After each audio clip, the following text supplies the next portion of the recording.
जैसा कि last episode में हमने देखा कि श्रेक स्कूल और फ्रेंजी बैटल टीम के बीच फाइट शुरू हो गई थी। अब दोनों एक दूसरे पर अपने अपने तरीके से हमला करते हैं, लेकिन फ्रेंजी बैटल टीम निंगरोंग और ऑस्कर पर ज्यादा ध्यान देते हैं।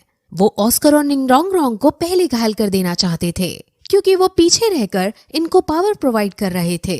अब फ्रेंजी बैटल टीम ऑस्कर को नुकसान पहुंचाने की कोशिश करते हैं, लेकिन तभी टैंग शैंग उन्हें ब्लू सिल्वर प्लांट की मदद से रोक लेता है और अब सभी में बहुत फाइट होती है। लेकिन तभी टैंग शैंग को याद आता है कि ग्रैंड मास्टर ने कल हमें समझाया था कि हमें फ्रेंजी बैटल टीम में जो असिस्टेंस ब्रांच के लोग हैं उन पर अटैक करना है, क्योंकि इस टीम में जो असिस्टेड ब्रांच का वॉरियर है वो मिलेनियम रैंक पर है, यानी वो पीछे से उनकी स्ट्रेंथ को कई ज्यादा गुना बढ़ा देगा।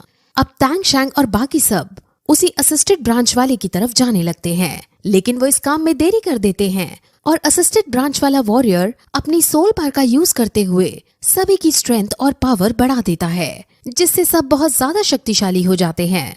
अब वो सब श्रेक स्कूल को पीट सकते हैं, इसलिए टैंग शैंग ऑस्कर के फ्लाइंग सॉसेज का यूज करके ऊपर उड़ने लगता है। अब श्रेक स्कूल ऊपर उड़ने लगता है ताकि वो फ्रेंजी बैटल टीम के हमले से बच सके, लेकिन अभी भी वो उन पर पत्थर और जाला फेंककर अटैक कर रहे होते हैं। असल में आसमान में उड़कर टैंग शैंग असिस्टेड ब्रांच वाले की सोल पावर खत्म होने का वेट कर रहा है, क्योंकि उसके खत्म होने के बाद ही टैंग शैंग और बाकी सब इनको हरा पाएंगे।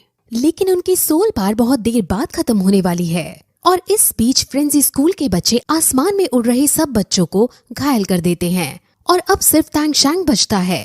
अब फ्लाइंग सॉसेज की पावर भी खत्म हो गई थी और अब सब नीचे आ जाते हैं। अब टैंग शैंग जो कि अकेला हो चुका है, उसे फ्रेंजी बैटल टीम के साथ फाइट करनी है। लेकिन खुशी की बात यह है कि फ्रेंजी बैटल टीम के पास जो असिस्टेड ब्रांच का वॉरियर है उसकी सोल पावर अब ड्रेन यानी खाली हो चुकी है। लेकिन फिर भी अभी भी फ्रेंजी बैटल टीम को फुल कॉन्फिडेंस था, क्योंकि अब उन्हें सिर्फ टैंग शैंग को हराना था। वो 6 बच्चे थे और टैंग शैंग अकेला, लेकिन उन्हें ये नहीं पता था कि टैंग शैंग कितना ताकतवर है। इसलिए जब एक स्पाइडर गर्ल उस पर वेब फेंकने की कोशिश करती है तो टैंग शैंग उसके वेब में नहीं फंसता, लेकिन वो स्पाइडर गर्ल खुद उसके वेब में फंस जाती है, क्योंकि उसकी खुद की थर्ड स्पिरिट रिंग स्पाइडर की है। अब सब लोग ये देखकर टैंग शैंग को चीयर करने लगते हैं, लेकिन टैंग शैंग उन्हें चुप कराता है, क्योंकि अभी तो टैंग शैंग को और भी कुछ करना बाकी था। अब टैंग शैंग बाकी जो 6 वॉरियर बच्चे हैं उनको अपने सिल्वर प्लांट से पकड़ता है और सभी को एक बारी में घायल कर देता है और टैंग शैंग जीत जाता है। और अब पहले से ज्यादा ऑडियंस तेज साउंड करते हुए टैंग शैंग को चीयर करती है और इस तरह से श्रेक स्कूल जीत जाता है। अब सब बहुत खुश होते हैं। अब सभी रूम में आते हैं जहां ग्रैंड मास्टर उनकी तारीफ करता है और सभी बहुत खुश होते हैं, जिसके बाद अब ग्रैंड मास्टर उन्हें आज रेस्ट करने को कहता है, क्योंकि अब कल से उन्हें और 2 लड़ाई लड़नी है। अब तीनों टीचर बाहर चले जाते हैं और आपस में मस्ती मजाक करते हैं। अब फिर अगले दिन भी वो ऐसी ही लड़ाई लड़ते हैं और लड़ाई लड़ते लड़ते काफी देर हो जाती है और इन सभी लड़ाइयों में श्रेक स्कूल की जीत होती है। टैंग शैंग की टीम का नाम अब पूरे शहर में फेमस हो जाता है और शहर के छोटे छोटे बच्चे तो श्रेक 7 डेविल्स का मास्क पहनने लगते हैं। श्रेक 7 डेविल्स 27 मैच लगातार बिना हारे जीती थी, जिस वजह से उसका नाम अब बहुत बढ़ चुका था।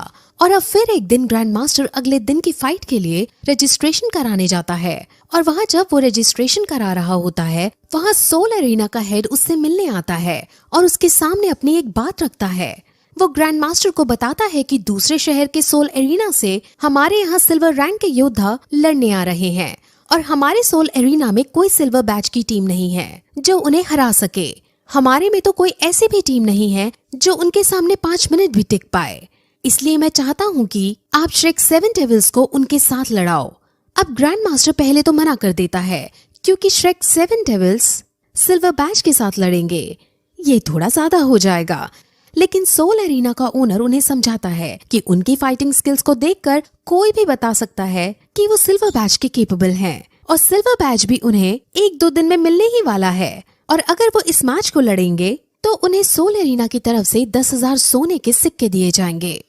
अब ये सुनकर ग्रैंड मास्टर एग्री कर लेता है और अब ओपोनेंट टीम की डिटेल्स लेकर वहाँ से चला जाता है।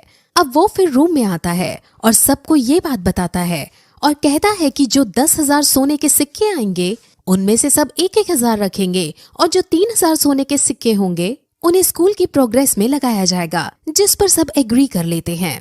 और अब वो ओपोनेंट टीम के टीम मेंबर्स के बारे में डिस्कस करते हैं। इनका अब बहुत लंबा डिस्कशन चलता है जिसमें ये अलग अलग ओपोनेंट को 1 बाय 1 डिस्कस करते हैं। अब उन्होंने क्या डिस्कस किया वो आपको मैच के दौरान समझाएंगे, क्योंकि अभी समझाने पर आपको सब कॉम्प्लेक्स लगने लगेगा और सब सर के ऊपर से जाएगा।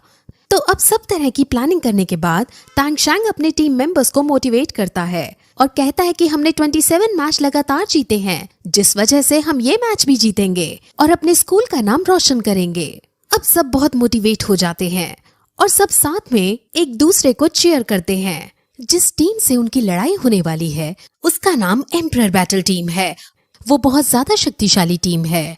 अब हमें इस टीम को दिखाते हैं जिसके पास अब उस टीम का लीडर आता है और वो उन्हें श्रेक 7 डेविल्स की सारी डिटेल्स बताता है और उन डिटेल्स को पढ़कर उन्हें भी समझ आ जाता है कि कल का मैच उनके लिए आसान नहीं होने वाला है।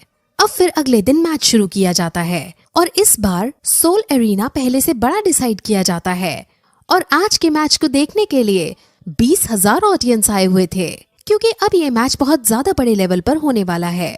अब सब एक एक करके हीरोइक स्टाइल में रिंग के अंदर एंट्री मारते हैं और एक दूसरे की तरफ आगे बढ़ने लगते हैं।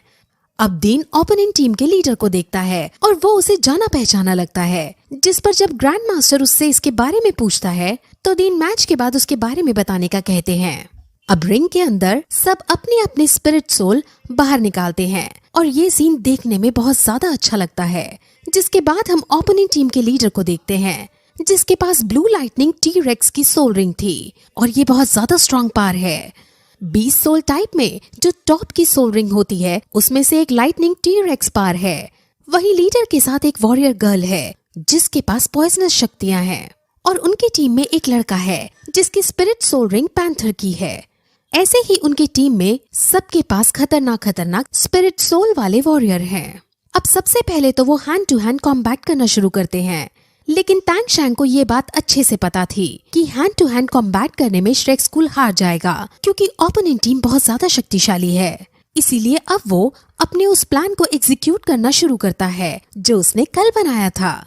उन्होंने कल प्लान बनाया था कि वो असिस्टेंस ब्रांच के वॉरियर पर अटैक करेंगे ताकि बाकी सारी टीम थोड़ी कमजोर हो जाए। अब जो लोग हैंड टू हैंड कॉम्बैट कर रहे थे, जब वो हारने लगते हैं तो तांग शैंग ब्लू सिल्वर प्लांट से अपनी टीम को बचा लेता है। अब लीडर का ध्यान तांग शैंग पर जाता है और तांग शैंग पर हमला करता है, लेकिन अभी के लिए सारी सिचुएशन तांग शैंग के कंट्रोल में थी, जिसकी वजह से तांग शैंग उससे बच जाता है। अब तांग शैंग ने ये भी प्लान बनाया था कि वो लीडर का ध्यान अपनी तरफ खींचेगा, क्योंकि असल में लीडर एक बहुत बड़ी फैमिली से ताल्लुक रखता है, जिस वजह से उसके अंदर बहुत ज्यादा एरोगेंस है। तांग शैंग उससे 1 to 1 कॉम्बैट करेगा और जब लीडर हार रहा होगा तो वो एरोगेंस में आकर कोई ना कोई गलती कर बैठेगा और इस गलती का फायदा श्रेक 7 डेविल्स उठा लेंगे और ओपोनेंट को हरा देंगे। अब प्लान के अकॉर्डिंग ऐसा ही होता है और जब लीडर एरोगेंस में आकर अपनी एनर्जी, जिसका नाम फ्यूरी ऑफ थंडरबोल्ट है, उसको छोड़ देता है और तांग शैंग अपनी ब्लू सिल्वर प्लांट का यूज करके उसे न्यूट्रलाइज करने का डिसाइड करता है, लेकिन उसकी छोड़ी गई एनर्जी इतनी ज्यादा स्ट्रॉन्ग थी कि तांग शैंग उसकी एनर्जी को न्यूट्रलाइज नहीं कर पाता, जिस वजह से तांग शैंग का ये वाला प्लान फेल हो जाता है। हालांकि वो उसके अटैक को कई हद तक रोकने में कामयाब हो जाता है, जिस वजह से श्रेक 7 डेविल्स को ज्यादा नुकसान नहीं होता। अब फिर कैट गर्ल और बाकी सभी को गुस्सा आ जाता है और वो लीडर के अलावा बाकी जो ओपोनेंट वॉरियर थे उन पर अटैक कर देते हैं और अब इसमें श्रेक स्कूल जीतने लगता है। जीवू लीडर पर हमला करती है और क्योंकि लीडर पहले थोड़ा घायल हो गया था और जीवू की स्पीड बहुत तेज थी और उसके पास अब 3rd स्पिरिट रिंग भी आ चुकी थी, इसलिए वो लीडर को हवा में लेकर पीटने लगती है और लीडर इससे घायल हो जाता है। अब अपने लीडर को घायल देख सर्पेंट गर्ल को बहुत ज्यादा गुस्सा आ जाता है, क्योंकि वो अपने लीडर को पसंद किया करती थी। अब वो तुरंत अपने क्लैन का सबसे जहरीला जहर उन पर छोड़ देती है। वो ये भी नहीं देखती कि इस जहर से उनकी जान तक जा सकती थी, क्योंकि उसके ऊपर अब गुस्सा सवार हो चुका था। अब तांग शैंग अपने सभी मेंबर्स को ब्लू सिल्वर प्लांट का यूज करते हुए पीछे खींचता है और एक ट्रिक अपनाता है। असल में सर्पेंट गर्ल ने उसके सामने पॉइजन से हमला किया है, जो बचपन से ही हिडन वेपन्स के अंदर पॉइजन से हमला करता आ रहा है। उसके पिछले जन्म में उसने पॉइजन के बारे में काफी ज्यादा स्टडी की थी, इसीलिए अब वो इस पॉइजन के इफेक्ट को नलीफाई करने के लिए एक आइडिया सोचता है। वो अपने बेल्ट में से अल्कोहल निकालता है और उस अल्कोहल को वो मोटू की मदद से फायर लगवा देता है, जिस वजह से अल्कोहल हवा में फैल जाता है। और क्योंकि अल्कोहल के अंदर एंटीडोट मिलाया हुआ था, जिस वजह से पॉइजन नलीफाई हो जाता है और श्रेक स्कूल के सारे बच्चे बहुत खुश हो जाते हैं। अब वो फिर से लड़ाई करने लगते हैं और इस लड़ाई में श्रेक 7 डेविल्स जीतते हुए नजर आते हैं।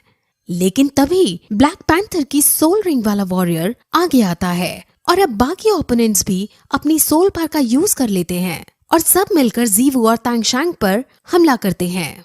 तांगशैंग तो उनसे लड़ने में बिजी हो जाता है, लेकिन जीवू को वो लोग हवा में फंसा देते हैं और जीवू हालांकि टेलीपोर्ट होकर वहां से निकलने की कोशिश करती है, लेकिन वो हर बार और ज्यादा फंसती चली जाती है और इस सब में जीवू घायल हो जाती है और घायल होकर नीचे गिरने लगती है। तांगशैंग उसे हवा में गिरने से बचाता है और उसे बेहोश हुआ देखकर बहुत ज्यादा उदास हो जाता है और फिर इसी तरह ये एपिसोड यहीं खत्म हो जाता है।